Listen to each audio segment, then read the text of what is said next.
Thank you for that gentle reminder of all of that, Gigi.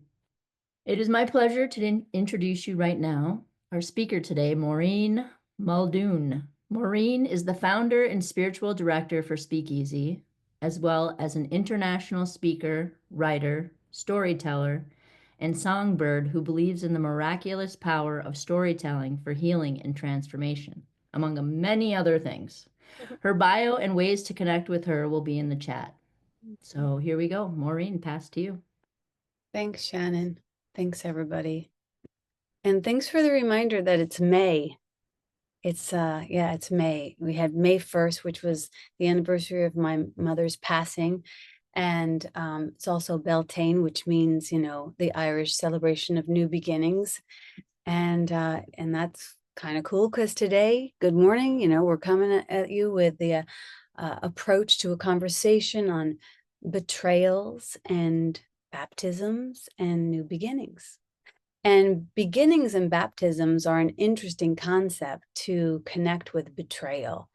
But the truth is, I used to see baptism as a betrayal. And this may be true for many of us in regards to the way that the world sees baptism.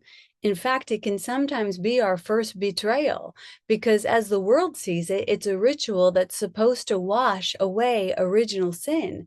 The idea betrays all that we know about God. When I gave birth to my daughter, Billy Rose, I did not baptize her. I didn't believe in original sin. I believed in original innocence. And I was on my way to being a practitioner, and I was attending a church, and I was taking all these classes, and I was really jiving with this new awareness that we're all innocent. So I was about a year from having this baby. I was about a year sober. And Will and I had just finished this first film that we made, a feature film called The Setting Sun. And we were young filmmakers, and we were so scrappy, and we were on our way to film festivals.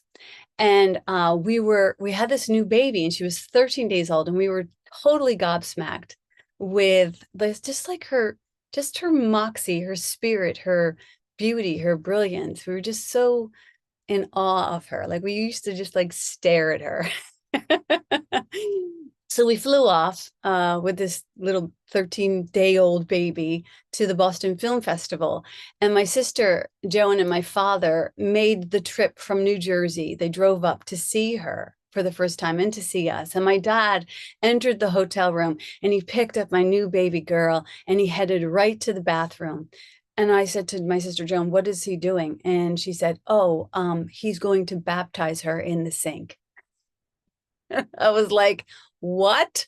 I'm like, wait, what? What is happening? I was livid. I was like, is that even allowed? Like, how can you just baptize somebody's baby? Like, you gotta, I felt so, I don't know, I felt so livid because I knew that my daughter was without sin, that she was precious, that she was pure, that she was an innocent child. And I felt betrayed. I felt betrayed by my father's spiritual trespassings. The story of betrayal, I'm sure we've all felt betrayed in our lives. It's as old as humanity. It starts out with Cain and Abel. Remember that old story when one brother kills the other because he's jealous of God's favor towards his brother? The actual etymology of the word betrayal means to be a traitor, to deliver someone to evil. What a weird word, right? What a horrible idea. Surely betrayal is one of those deeper wounds. It stings with abandonment. It aches with a brokenness. It's a silence where there once was a presence.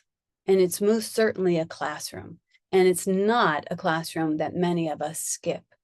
We all, at one point or another, find ourselves having been betrayed by a friend or a family member, an organization. Even sometimes we betray ourselves. And we may have even found ourselves betraying another.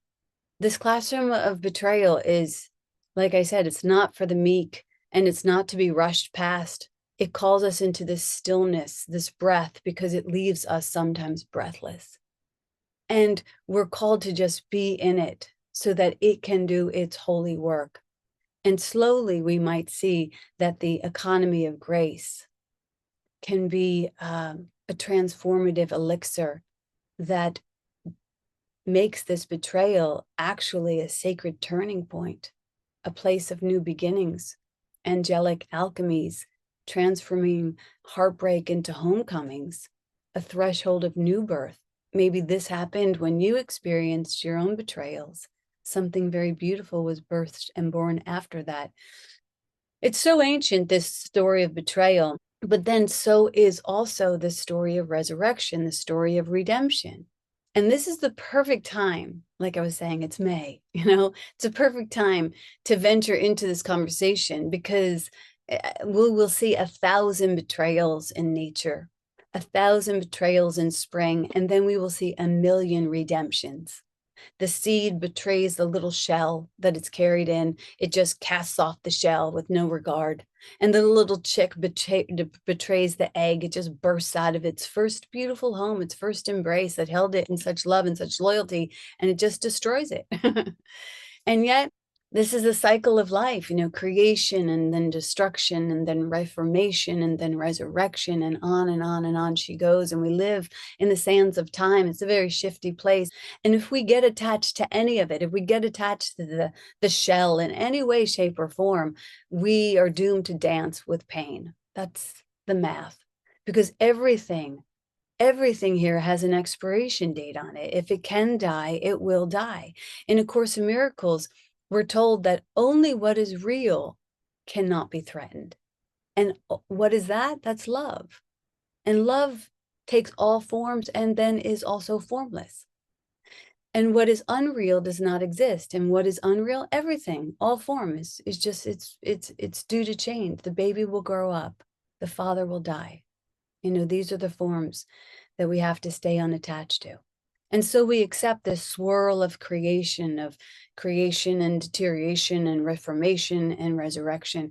And we'll witness this stunning rise and fall of form and frivolity over and over again. This barren bones of winter will burst into blooms in the spring, only to leave a pile of petals and pollen when fall comes and just like devours it in one fell swoop, in one early chill, and it's all gone.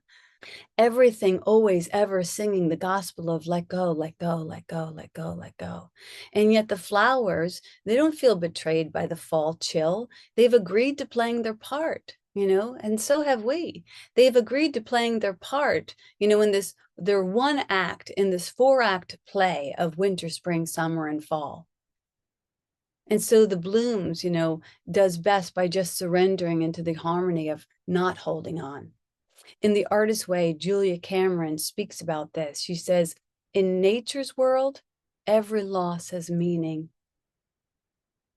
Imagine when you come to the cusp of your loss and you say, like, every loss has meaning. And, she's saying the same is true for us, that it can turn, that it turns good use of creative failures may be compost for nourishing next season's creative successes. So these creative failures become compost. And our broken hearts, our shattered hearts, our betrayals, they become compost for the version of us that's going to grow from this. Because in essence, there is no death. It's just this eternal dance of undoing and reforming and undoing and reforming. And so betrayal is really can be seen as a threshold between these endings and beginnings. And maybe even a fertile garden for the growth of trust, to trust that this is the plan. It's hard to trust sometimes. I once had a betrayal, but I can't even call it a betrayal anymore. I want to say I once had a classroom with this former business partner who I adore and love today. And so this betrayal was transformed, but at the time I saw it as a betrayal. And we were closing out our business, and she and I met for lunch. And if you know me, you've heard this story before, because I use it as a teaching tool during our early morning calls. And so we met for lunch, and we had agreed beforehand that we would just split everything that was left in the bank down the middle. But when we arrived at the lunch table, she began charting reasons why she should get all the money and I should get none. And it was unsettling in a very odd way, because I was not prepared for this conversation. Like, I fully walked in thinking, well, we had agreed that we were both just split and we would leave. And I trusted her. And so I walked into this idea. And as I sipped my soup, I watched her just slowly chip away at my half. And now it wasn't even a great amount of money. It was like $2,000. And I honestly was confused because this amount of money would not dramatically change either of our lives. And I felt kind of sideswiped, and I felt kind of cringy, and I felt kind of angry. And so I asked the Holy Spirit, what am I supposed to do right now? And you can do that when you're in a situation that you don't know what to do. You can just go within and say, what would you have me do? And I did that. And it said, okay, just say, I trust you. And I was like, what? So I said, okay, I trust you. And we ate our lunch. And when we were done, she went home with all the money, and I went home with anger. And when I got home, I asked the Holy Spirit, why did you have me say that? Why did you have me say I trust her? I don't trust her. And the Holy Spirit said to me, oh, I wasn't asking you to trust her. I was wanting you to know that, do you trust me? Do you trust me with your financial well-being? Do you trust me with your financial well-being? And in that moment, when I heard that question, I said yes. And I have never had financial fear since that moment. Now, of course, I also demonstrate my yes in a few simple ways. I tithe 10% to where I'm spiritually fed, Speakeasy and Foundation of Inner Peace. Well, Speakeasy, our community tithes 10% of everything that comes in to where our community is fed, which is the Foundation for Inner Peace. So every month we cut a check, because that is a spiritual practice that demonstrates my yes. And the other things that I do to demonstrate my yes, that the Holy Spirit has my financial well-being, is that I forgive everyone, everything, including myself, to the best of my ability. And I show up to my ministries as if I'm being paid $1 million. And I allow God's vision. I allow myself to find and follow God's vision for my life. And from these actions, my needs are met. Well, not even just met, my needs are exceeded. Now, this is kind of easy for me because I don't have champagne taste. You know what I mean? I live a pretty simple life, but scarcity is just not a thing I entertain. You know, ego says, I have so little and I need so much. I could never tithe. I have so little and I need so much. And spirit says, I have so much and I need so little. I hope you find that you could sometime get behind this statement. I have so much and need so little. And once you've mastered that truth, maybe you can even move deeper into it and say, I have so much and need nothing. I need nothing. I'm supplied by the gracious, generous, divine. You know, I'm a trust fund child of God. Do you trust that? If not, you will surely experience betrayals, because you will believe that you have lost something, and all that you can ever lose is something that never was. Because again, nothing real can be threatened. Do you trust that? In A Course in Miracles, it tells us that trust, which is the first characteristic of a teacher of God, that trust would settle every problem now. If you feel like you have a problem, you could just say, okay, I'm going to trust that this is actually alchemizing my spirit so that I can grow stronger through this, that I'm going to learn something through this. That trust will settle every problem now. But here's the problem. We don't trust it. We don't. But when we do, when we surrender the illusion of control, you know, when we trust, it becomes this bridge between despair and deprivation to divine transformations and demonstrations. If this is your truth too, like if I'm not the only one who's living a fat, fearless life, if this is your truth, I want to hear your testimonial during the conversation portion of this gathering, because I can't be the only one. In scriptures, betrayal often sets the stage of transformation. Like we see Joseph and his brothers, and they sell him into slavery. I mean, it's a devastating, betrayal. And yet, after years of hard work, Joseph returns and he becomes this leader, and he saves the very family who betrays him. And then we have Peter. Peter denies Jesus 3 times. But the same Peter is the one who, the church is built on. These are not just tales of tragedy. They're testimonials of grace. You might have your own testimonials of grace, and I hope you do. This powerful spiritual classroom shows us time and time again how betrayals are often the thing that come before breakthroughs. So if you feel betrayed, just know that a huge blessing is boiling in the ethers, waiting like ripe fruit on the vine for you to pluck it. But there's 3 things you need before you get that juicy fruit. 1, you need to stop licking your wounds. You need to stop fanning the flames of the crucifixion. You need to stop telling the old story. Tell it, tell it as much as you need to tell it. But when you're finally done telling it, like, stop and make a commitment to yourself to bury it, so that from that seed of betrayal, something beautiful can grow. And then you need to foster the growth by forgiving yourself and everyone, especially forgiving yourself for thinking that something went wrong. And that's going to be the fertilizer that helps that betrayal grow into something beautiful. And then thirdly, you have to be determined to see this differently. And one way that I help people do that is that I invite them to say, I'll be damned if I'm not blessed by this. One of my favorite things to say. I mean, talk about spiritual fertilizer. Now, this isn't a spiritual bypass. This is a holy birth. A new constellation is rising, and you will be a worthy beneficiary of this. But first, before this glorious moment, first, it will shatter everything you own. It will shatter every illusion you held, every illusion of control. It will unmask your idols. It will rip apart your security. It will deflate your relationships. It will bruise your pride. It will drive us right down to our knees. And in this vulnerable place, this beautiful, vulnerable place that we don't often get to on our sunny days, do we? In this place, we will meet with a version of ourselves that's greater than we've ever known. Maybe it's a tougher version, maybe it's a more tender version, but it's definitely a more truthful version of ourselves. And here's the thing. Here's the thing that I want to remind you, that I reminded a few friends of mine recently. When the rug gets pulled, you get to rearrange the furniture. You know what I mean?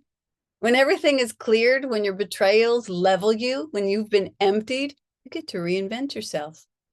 God does not waste wounds, and every ending in the hands of God becomes a sacred initiation. So I invite you, I implore you, when you get ravaged by the betrayal, just stand in that storm and know in your soul that you will be blessed by this, that this life, this has curveballs, it has landslides, the ones that come out of left field and knock us to our knees and leave us questioning our faith. How could God let this happen? We scream to the heavens. How could God let this happen? But we will get a few of these curveballs. Like, this is a part of life. Some of us will come at them, on shaky knees, but standing at the plate, taking our best swing for all that it's worth. And what a joy that will be. And others will take it personally and run the bases, pointing and blaming and shaming, and never, ever, ever allow themselves to see the gift for what it is. The thing that calls our faith into questions are the very thing that cracks us open to new growth. These are the moments that cause us to interrogate our faith, to put God on the witness stand, to shake the cage of our hard-held beliefs, and not to rattle the cage, but to test its viability, to test its strength, so we know for sure if this faith is going to be able to hold up under the weight of this devastation. And if you've been doing your work, you will find that this moment that your faith actually does hold up. Not only that, but it grows feet, it walks. It's no longer a theory, it's no longer those pithy platitudes that you've been spitting on those sunnier days. It now becomes the thing that acts as your own life preserver, So I know you might think to yourself, but I didn't ask for this classroom. Nevertheless, it will be a major accelerator of your spiritual evolution. And for the most part, this is where it also becomes like a solitary journey, like every man for himself, because there is no book at this level of classroom. There's no book, there's no sermon, there's no guru. It's just you. It's just you. You're going to save yourself. And this is the moment that you find your beliefs and your boundaries, and you finally ask, what am I made of? I can no longer betray myself and forget myself. I can no longer honor false cultural constructs of myself.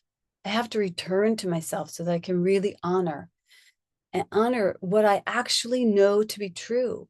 You might not want to wait for your betrayals to unearth this for you. You know what I'm saying? But if you do, if you wait till your house is on fire, just know what it's actually for. That these landslide moments are all encompassing by nature. You will not be able to avoid them. You will have to go through them. And so you do. You walk through the fires, not to witness your extinction, but instead to see that the fire is actually for your sacred saging, your preparation. And this is where the serenity prayer has become a real life jacket for me, a true roadmap out of hell. It says, God, grant me the serenity to accept the things I cannot change. This death has happened, and it doesn't seem like anyone's going to stop by to raise Lazarus this time. And for all of our begging and bargaining, there is no Messiah to be found. This death has happened. And there is no turning back the clock, and there's no way to live in yesterday. And we don't want the pain, and we don't want the betrayal, and we don't want the prognosis, and we don't want the death. And yet, it's ours. It's come for us. And all we've left to do is to ask for the serenity to accept this thing we cannot change. And let this thing we cannot change us into the person who can accept it. And this thing begins to transform when we do that into something very, very, very holy. Again, not at first. At first, it stands in the doorway and we cower under the bed because we're like, no fucking way. But it's asking only for acceptance. That's not too much to ask. The Course tells us, what could we not accept if we but knew that everything was gently planned by one who knows our highest good. By one who knows our highest good. And in your acceptance of this, of all of this good and beautiful and holy that stands on your doorstep, in your acceptance of all of it, you will be gifted flowers and snow and thankfulness for your benevolence. So the goal is to begin to seek that serenity to bolster you, even and especially when you are seated in the eye of your own storm, to really value that serenity. Most people don't value that serenity. And I don't mean to assess your own spiritual maturity, but only to encourage you to invest in the practices that will shore up your serenity, or shore up your peace, so that when the curveball comes, as it surely will, you will not fly off into a million directions. You will not abandon yourself for the toxic embrace of fear, but rather you will anchor more deeply into that stillness, into that ability to siphon off the well-stocked faith that you invested in on those sunnier days. And this is not about your memorizing some gospel, and this is not about your articulation of your doctrine. This is about your faith. I want to say this is about your effing faith, but I'm going to try and keep it clean. This is about your experience that leads you to your strength and your wisdom. This is not the thing that comes to slay. This is not the thing that gets in the way. This is the way. And when you let it be the way, it will polish you.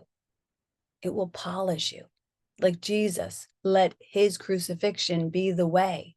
You will see who you really are when the rug is pulled, when the heart is shattered, when the bottom falls out, when you're cast as a heathen or a leper or a frickin' whore. And despite all the evidence, you still know yourself, and you know your source, and you know your innocence, and you know your God, and you know you're good. That's a holy moment, friend. And the thing that will have to be let go of is your arrogance, that the shattering is actually a death. It actually is the thing that makes for good faith, To have good faith, you got to let go of your arrogance and your ignorance that say, I got this, because you don't got it. I don't got it, but God has it. Because the illusion that you got it, that is the ignorance, that is the arrogance that attempts to protect ourselves from storms. I got this, I got this, I got this. You don't got it. You don't got it. Instead, we must learn not to seek protection, but instead maybe to welcome, okay, maybe not to welcome these storms, but at least not to fear them, okay? Maybe not to fear them. So, as you see the quickly moving devastations make their way across the horizon of your mind, don't seek to cower and cover. If you can by any chance at all, instead dial in some defiance. I know all of you are very defiant cats. I know you got that in your special bag of tricks, a little defiance. This would be a good use of that right now. Your defiance to scream into the wind, I'll be damned if I'm not blessed by this. This will ordain me. I came for this moment. Are you kidding me? Let it ravage me. Let it empty my cupboards. Let it blow open my doors. Don't fight it. Don't allow your fears to seduce you into betraying your own fucking faith. Don't suggest that this will level you. Instead, affirm you are worthy of this. You are worthy of this. You don't want to live on inherited faith. You don't want to live on borrowed faith. You want to own it in your bones. And it will rip from you all that is not real. There's a quote in the Bible that says, neither do you pour new wine into old wineskins. Basically, you cannot receive the newness, the new consciousness in an old framework, in an old mindset. You can't force expansion of consciousness into a thimble.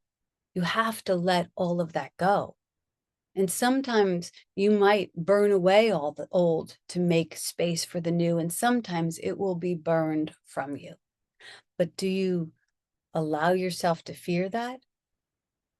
To fear this betrayal that never was? When I thought that my father had betrayed me, I was so angry, but it was never a betrayal. My father and I actually stood on common ground. He loved the baby. I loved the baby. I saw the baby as innocent. That was easy. But I was called not to see the baby as innocent, not to do the easy thing, but to do the harder thing, to see my father as innocent. I had a father.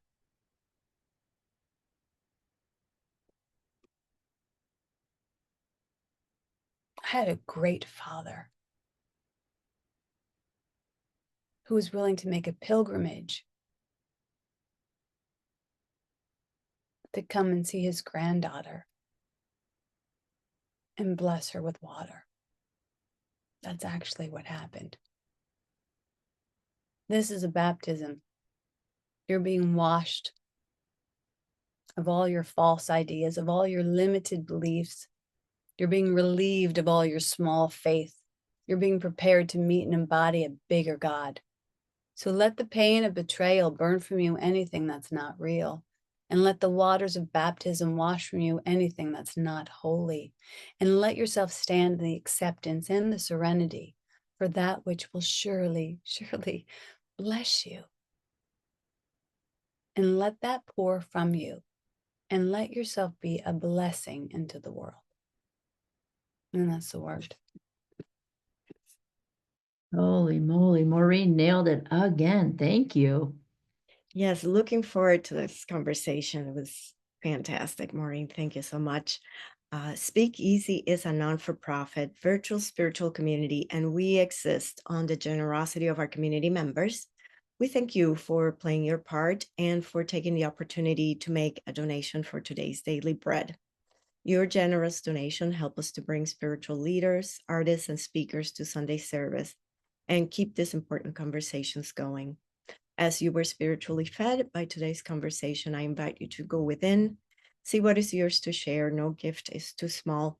All the contributions are tax deductible here in the United States, and we appreciate any gift that you share with us.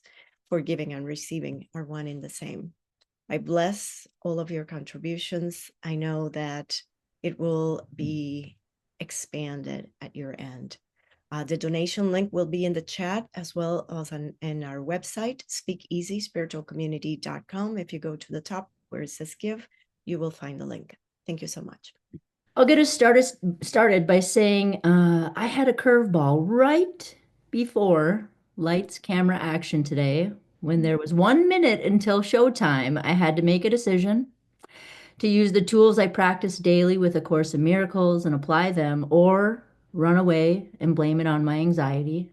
But I grabbed the proper hat, this hat. I was at the beach and I didn't have the right hat on because I was rattled. So I went and grabbed the right hat, and now I'm on a damn beach and I'm here with all of you. And that conversation that Maureen just brought to our attention was speaking to me, it was speaking to you, and I am so excited to hear what everybody else has to say. Well, Shannon, first of all, I got to take a minute to tell you that sometimes it really is just about the right hat, man. You got to get your head in order so that your feet can follow. Thank you. Our friend Jerome, who knocked it out of the ballpark last week when he disclosed one of his stories. And so let's see what he has to say this week. So Maureen, thank you again for a beautiful talk, and so many thoughts. And I shared a little bit of my story last week, and it is coming up again. But first of all, one of the things you mentioned was the chick in the egg. And what's interesting is that the reason that the chick starts to peck at the egg, you might not know this, is because it starts to fill with noxious gas. Oh. And so it's no longer able to stay in the egg. And so it needs to get out. And what a beautiful analogy for our lives, too, that we sometimes feel this sacred discontent. Right. And we need to get out, right? And when I kept thinking of the Tower card from the Tarot. And the Tower is this, it looks like the tower is coming down. It's being struck by lightning. But the Tower card always reminds me of a song by Nicole Nordeman called The Unmaking. And the refrain of that song is, this is the unmaking, the beauty in the breaking. I had to lose myself to find out who you are. Before each beginning, there must be an ending. Standing in the rubble, I can see the stars. And then she sings a bridge where she says, I'll gather the same stones where everything came crashing down. I'll build you an altar there, because what stood before was never yours. Ooh, yes. Okay. And so when I'm thinking about my story of being fired from my teaching job because I was gay, backstory is I knew I was gay. I shouldn't have been married to a woman. I knew when I was walking down the altar to the aisle. It's okay. You betrayed yourself, but it's okay. So yeah, it was a major betrayal of myself and of this woman that I love. And to this day, we're the best of friends. But I knew what I was doing. It was my closet. It was my hiding. Right. And well, the world supplies very limited boxes for those who are so extravagant. Exactly. What came crashing down was what needed to come crashing down so that I could rebuild. Yes. And integrity, so that in your mind, in your mouth, in your heart, in your gut, you were allowing yourself to be in alignment and transparent. And my mother in her wisdom said to me as I was going through it, she said, I think you knew exactly what you were doing when you were going there. Oh. She said, you knew it was going to blow up for you. You didn't have the courage to say this on your own. Oh. And so God created a situation. And who knows? I mean, we don't know. We don't know what anything is for. And the Course tells us that all over and over again. We don't know what anything is for.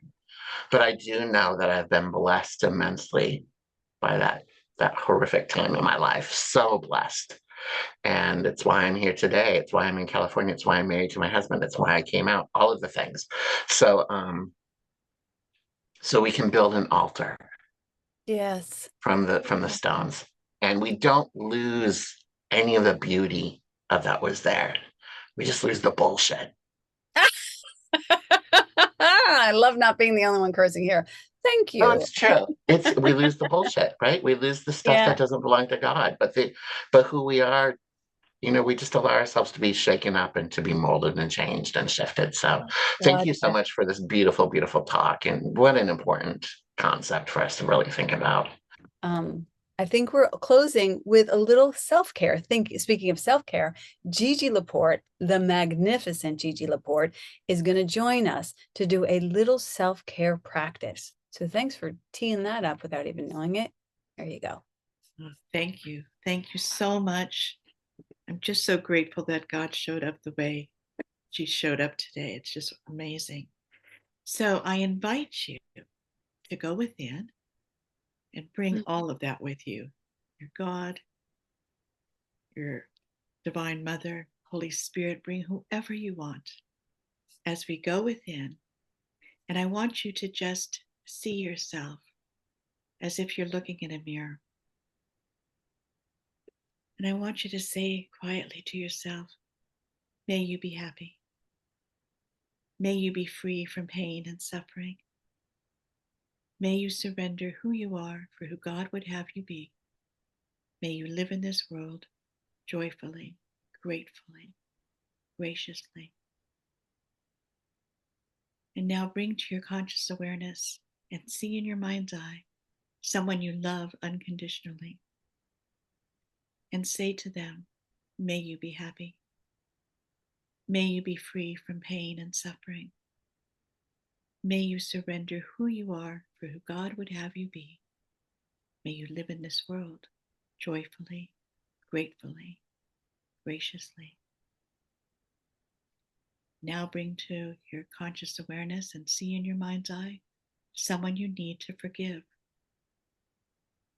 Touch their souls as you say to them, may you be happy. May you be free from pain and suffering. May you surrender who you are for who God would have you be. May you live in this world joyfully, gratefully, graciously. And now take a moment to see in your mind's eye all the leaders of this great big world. And with them are all their people, young and old, big and small. And we stand hand in hand, shoulder to shoulder, eye to eye, and heart to heart.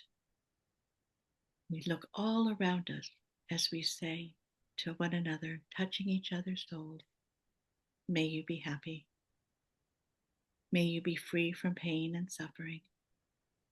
May you surrender who you are for who God would have you be.